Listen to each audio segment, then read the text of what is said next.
Well, legal battles are going to be actually what drives the SJWs forward in comics. And I'll get into that in a second with what we're going to see with Superman over the next 10 years, maybe more. But for now, if you want something that's an alternative to the crap that DC and Marvel are putting out, to all the woke nonsense that they are forcing upon you and your children, I have a great book in The Cosmic Warrior. If you want a strong male lead who actually stands for truth, justice, and the American way, great science fiction, an actual superhero battling aliens, fighting for humanity's survival, being a real hero, and not shoving any of that garbage in your face, this is the book for you. I have about 10 copies left on our print run here. It's won an award already for Best Comic by the N3F Fan Federation, which I appreciate. So please check it out. That link is in the description below, along with my other books. All right, Superman. The rumor has it that they're going to repeat the death of Superman, i.e. Clark Kent, in order to make their new Jonathan Kent, their gay Superman, the replacement for Clark. This is kind of what we're going to see all around. We're seeing this kind of in the Batman universe as they're making Robin gay and, pushing out the old Robins that were in the old comics into obscurity. You notice they never really talk about Dick Grayson and Nightwing as much anymore as these newer characters. And there's a reason for that. DC has tenuous copyrights that are started in the 1930s on these characters, and they're coming up in the public domain very, very shortly. Disney's got this problem with Mickey Mouse and all these other things, which are starting to creep up in their catalog. And of course, what these companies do is lobby to change copyright law and things like that so that they can preserve their ownership of this forever, which doesn't make any sense. The people who have created these are long dead. It's not like anybody involved in that is actually involved at this point in any of these characters. To say that there is some sort of ownership structure for these ideas, it's like saying that somebody should own a Greek myth at this point. It really is very similar to the same thing.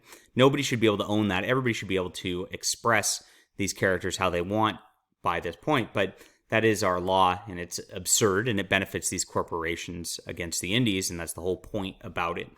Well, DC has a couple things going. They've got that. They've got their copyright coming up, which their lawyers are saying, hey, you better replace these characters and do something so we can maintain copyright on these characters. And that way DC with Jonathan Kent later can say, this is the real Superman, and you cannot use it because we will sue you, just like they always do. Right? But they also have a SJW progressive social agenda that they want to make everybody gay and everybody trans so that you are indoctrinated into these sort of lifestyles. And more importantly, your children are, because they see it as something that's a positive thing. And that's the entire intention of a lot of comics these days, which is why they're so cringe, which is why they're so boring. They don't actually have superheroes fighting fun, epic battles anymore. They sit there and they posit whether they want to touch some other man's penis or not, right? And that is a very not fun thing to read, obviously. Well, this is it. They've run out of story ideas. They know that the death of Superman was a big gimmick event, which got them in the news. And so they could do it again. And this is what the boardroom sits around and does. We'll do it again, and we'll just replace it. And this will really solidify our new gay Superman as the actual Superman. And their intention is to just push that there.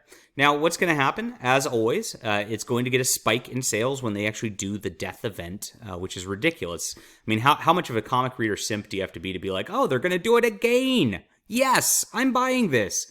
But after that, it'll trickle off. And of course, nobody's going to want to read the new Superman because it's not the character they know or love. And they're not going to create a new group of readers that actually knows and loves this character either, because all of those people they're after are going to manga where they don't have to deal with the woke politics and don't have to deal with all this crap being shoved in their face all the time.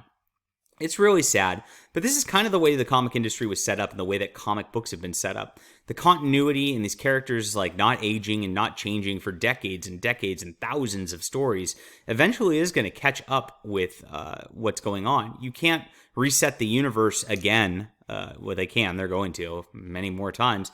But you lose readers when that happens because at that point, you're creating and rehashing a new story of the same old stuff over and over and over again, and invalidating what readers loved to begin with. So that's not fun for anybody anytime they do it at this point.